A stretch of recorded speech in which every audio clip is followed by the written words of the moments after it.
Hi, today we're going to talk about COUNTIF function in MS Office Excel.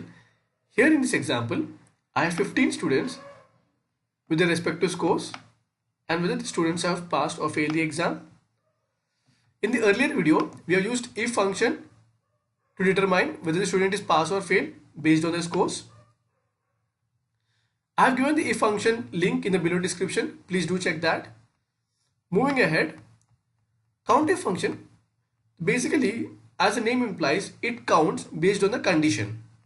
So here, my condition is I want to count the students who have passed the exam, and the other condition is I want to count the students who have failed the exam.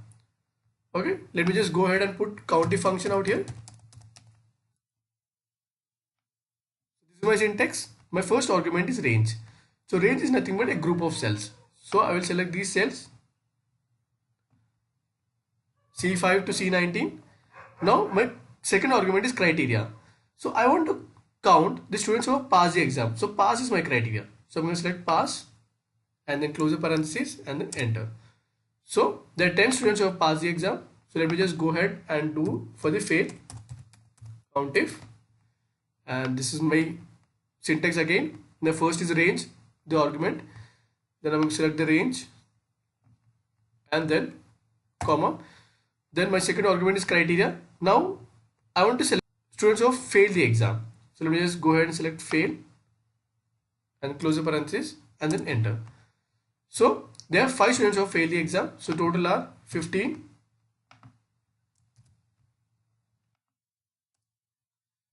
So let me just cross verify this failed 5 students. So 1, 2, 3, 4 and 5. So that's perfect. Thank you for watching, guys. If you like, do subscribe for more videos and updates.